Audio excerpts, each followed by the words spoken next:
And then, like you said, just investing and being in the game.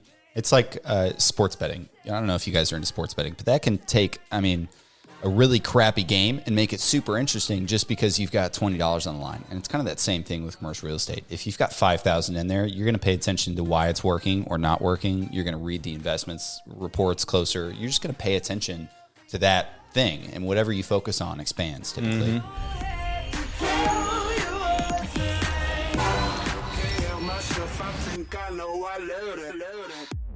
What is up, guys? Welcome back to How to Invest in Commercial Real Estate. We are a commercial real estate investment podcast breaking down commercial real estate investment for the average person. And today we've got an interesting topic based on a phone call that Joel had the other day.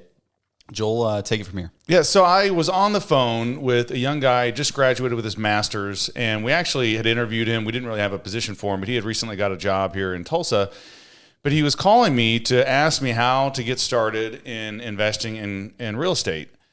And no one's asked me that specific question in a long time. And I remember struggling to answer it. And I'll go into a couple of reasons why, but it's what we do.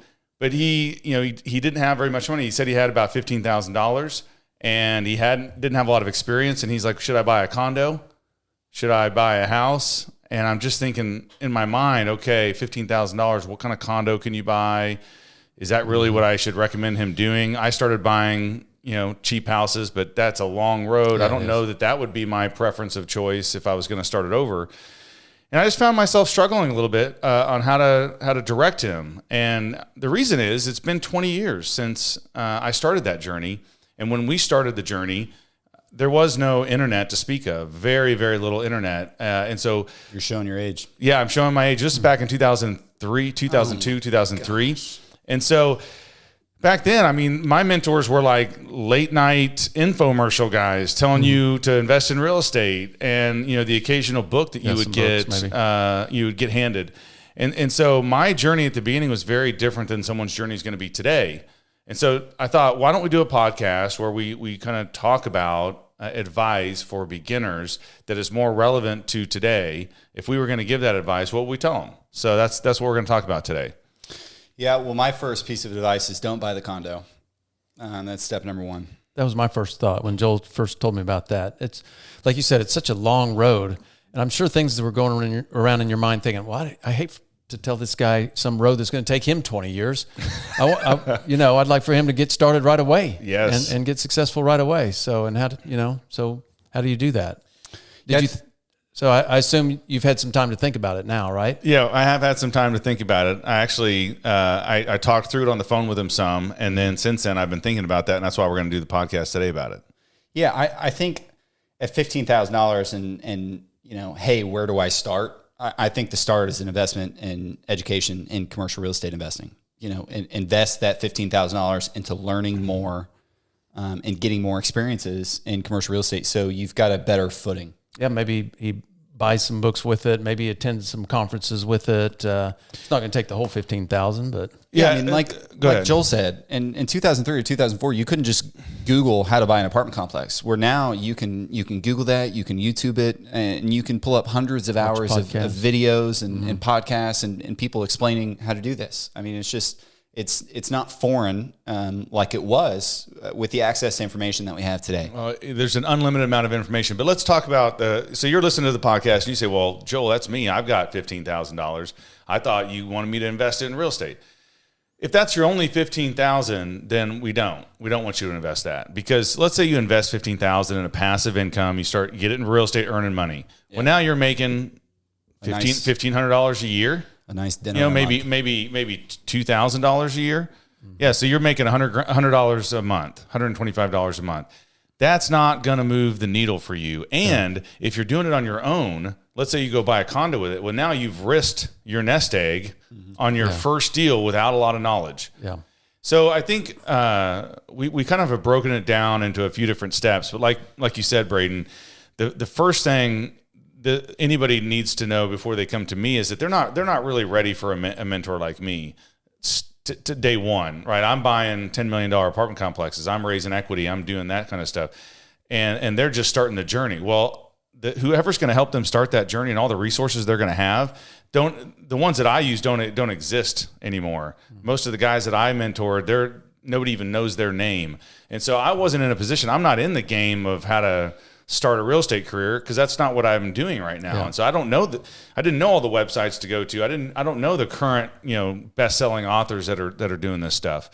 And so for me, it's pointing them back into education, and so they can not only get the experience, but decide what direction they want to go. Maybe it is the condo, maybe it's a house flip, maybe it's raise equity and try to do an apartment complex, or maybe it's find deals for syndicators like us and partner their way in. Yeah, they need to learn enough and get enough of a foundation to know which direction they want to go and what interests them, and right. But we are going to give them some actuals. So so some good books to start with. A solid book you should start with is Rich Dad Poor Dad by Robert Kiyosaki. Personally, haven't read it, but Joel has. Joel loves the book. Talks about it all the time.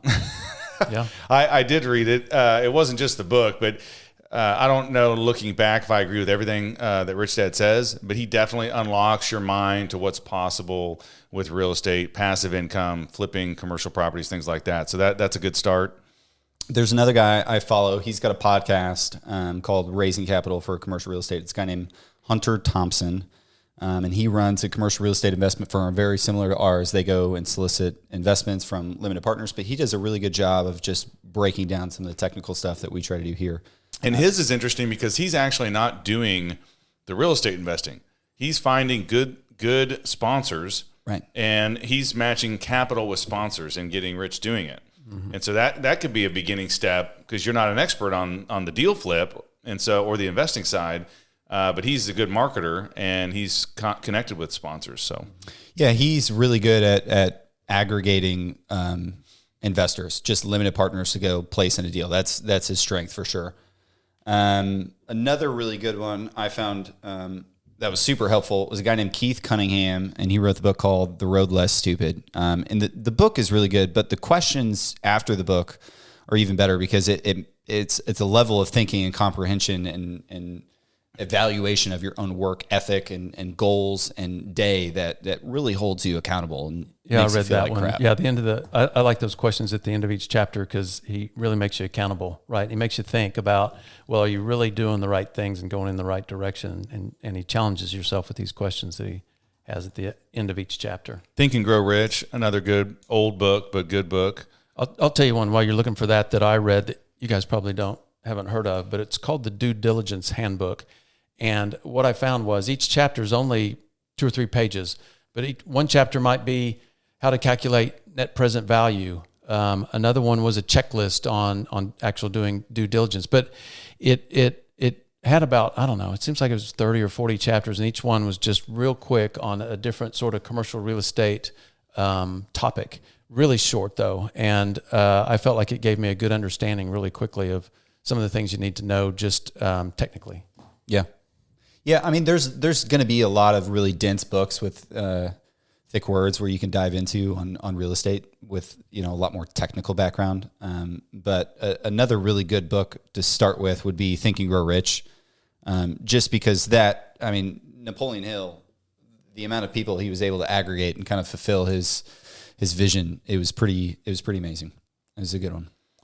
Point on books is that there's going to be books for days, books for weeks, but look, get the books, start reading them. There'll be some that don't catch your attention, but I remember early on, there were some of the weirdest books I would find on commercial real estate. One I remember I got at like a garage sale or something, just weird, and it was an old book from the 1970s. It wasn't even that applicable in 2003, but it did take you step by step through formulas, calculating cash flow, income and expenses, contracts, purchase and sale agreements, and how to understand the terms. It was just basic stuff. And since I didn't know anything, I didn't need the best-selling commercial real estate book at the time. I just needed information. And so with books, just get your hands on books. Go to Amazon, Google the best books for beginning real estate. That's how I found this due diligence handbook. Yeah, and just get 10 of them. Order 10 of them and spend 30 minutes a day reading, and you'll be way ahead. Yeah. Another one, I when I was talking to him, I'm like, you need to get connected with people that are in your situation. Yeah. There's thousands, if not millions of people that are right now on the journey of figuring out commercial real estate. There's communities that you can get into. And so, I thought about, websites and, Facebook communities, but Bigger Pockets is a really good one for beginner investors. It has tons of blogs, tons of videos, book recommendations, case studies, and that'll get you connected with other real estate investors where they're posting about their experiences. That's a great idea. And let me just say a couple other websites. If you're looking for passive investing, you can do like CrowdStreet, FundRise, DiversiFund. All of these allow you to invest smaller amounts of money, like $1,000 a pop or $5,000 a pop. And so you can get in the game with $1,000, let's say, on a deal, but then you're going to get access to that information. It'll get you kind of, once you invest, now you're going to be attuned to learning everything you can about that. A lot of those websites have really good blogs and podcasts. I know CrowdStreet's got a podcast and a blog, and they just bring up some really good questions. And then, like you said, just investing and being in the game. It's like sports betting. I don't know if you guys are into sports betting, but that can take, a really crappy game and make it super interesting just because you've got $20 on the line. And it's kind of that same thing with commercial real estate. If you've got $5,000 in there, you're going to pay attention to why it's working or not working. You're going to read the investments reports closer. You're just going to pay attention to that thing, and whatever you focus on expands typically. A couple other websites I'll throw out. RealtyTrack, that's a great website for like foreclosures, pre-foreclosures, things like that. If you're looking to make, sometimes that's how you get your seed money, is flipping houses that can give you enough cash to start into the commercial side. Zillow is a good resource. It has the most listings. Active Rain, it's like the Facebook for real estate investing. It's a network that people are getting on and posting about. Another one is adventuresincre.com. Oh, that's a good one. And so, for you need to have a model that you're going to use to help you track income, expenses, and your profits and your cash flow. And so this website has models like that. They have videos that teach you how to use them. I used Excel, and I was just kind of messing around when I first started. But now, in the last 20 years, technology's taken over, and people have just written specific models for every different type of real estate investment that you want to do, whether it's a house, office complex, retail, development. And so there's sites out there. That's one of them. Yeah, that site, Adventures in CRE, I want to plug that a little bit longer. They've got 20, 30 different models where the guy's got a 30-minute YouTube video walking through the model. It's a pay what you can concept. So you'll go in there, tip $5, $10, $15, $20. They release updates, if somebody finds an error, which is pretty rare, but they're constantly making them better and refining them. But solid models, and you just download them in Excel, and then you get the open Excel workbook, and it's plug and play. No, that's great. So what's another area I was thinking about, like maybe education or conferences or things like that? Yeah. Well, as far as education, I've looked at a lot of podcasts, or at least I've Googled podcasts, because frankly, I want to see what other people are doing to help us, right? Yeah. I think we actually have a pretty good podcast, but I've looked at some others. What I did find, I really haven't gone to certain podcasts, but what I did find is there's hundreds of them on commercial real estate. So if you want to Google commercial real estate podcasts, and a lot of people don't want to take the time to read a book, right? They're driving to work for 30 or 45 minutes, going to work, and 30 or 45 minutes back. They want to listen. They want to crank it up to 1.5 or 1.75 speed, and they want to, frankly, that's what I do. Yeah. Because I want to learn as fast as I can. I don't want to read a book. I want to listen to people talk at 1.75 the normal speed and learn at that pace. And that's a good point. You can do that with audiobooks as well. Yeah, right, with audiobooks, right. So there's just hundreds of those. That's the easy way. Yeah, and depending on where you live, that's literally hours a day of just mind-numbing music. I love music, love jamming music in the car, but you're literally in your car hours a day, some people. Yeah. Hours a day that you could just be soaking up information on real estate. Yeah. And then the other thing you mentioned, conferences. So I know we've attended, Braden and I know you have too, attended the NAIOP conferences. That's a nationwide, that's National Association of Industrial for office, industrial and office properties, but it really includes all the, it really, the major ones. The ones that I've been to, it just includes everything, right? They kind of cover everything. So for commercial real estate, a great education is CCIM. Yeah. Certified Commercial Investment Manager, but it's really commercial real estate focused. That'll take every bit of that $15,000 you have saved up for your you education. can take their courses, which I recommend, but they are expensive. But they do give you a lot of really good information. For the person that doesn't know anything about real estate and didn't take any math, it could be a little challenging. But that's one. Yeah, and if you're a broker and you don't have your CCIM, I mean, you can tell a commercial real estate broker that isn't as comfortable with commercial real estate investment sales. You know what I mean? Because the investment aspect versus the inherent value of the real estate aspect is two completely different things. Well, we obviously aren't looking for beginners in commercial real estate conferences or beginners, in real estate conferences. So we're not up to speed there. I guess that's a Google for people that are listening. But I would say there's got to be some that are available to you, and it's really just getting to know what you don't know, getting to know all the terms, getting to know all the areas that you can invest in commercial real estate, because you don't even know where you want to go yet. Yeah. And like we've said in a previous podcast, you have to know where you want to be, where you want to end up. That'll help guide your decisions. So if not, you just go to a buffet. Go to the buffet. There's some really good softwares that are pretty cheap. If you find yourself getting into commercial real estate, or you decide to buy some rentals, or you start investing, some serious cash, and you want to start keeping track of it, there's a really good software called Appfolio. It's an online web-based. I guess most apps are web-based these days, so you can access it anywhere. But it's property management, it's syndication management. It's really a one-stop shop, and it's really affordable. There's a couple other, Syndication Pro and Real Crowd, a bit more expensive, a bit more sophisticated, but really good software is when you start getting in and need to track some of the data. So in closing, what I want to say for everyone out there is I want to be as much of a resource as I can to people. I didn't have any mentors helping me. I mean, I had in books or on CDs, but not in person. And so I want people to feel confident enough to call us. But what's going to be important is you can't call us saying, what do I do? Right? Or how do I do it? Or what we need is get enough base of knowledge and education that you come with questions.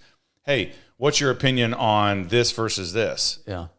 House flips versus condo. What's your opinion on a 100-unit apartment complex versus a 20-unit? Yeah. Or, those kind of things. Hey, would you take a look at this deal for me and give me your thoughts? Yeah. Or how do I raise the equity to do those deals, right? Because just like this guy that called you that only has $15,000, I like what you said. He's going to have to probably partner with somebody, right? Because $15,000 isn't going to buy you something too big, or he's going to have to raise equity on his own, or he's going to need to raise money from family and friends.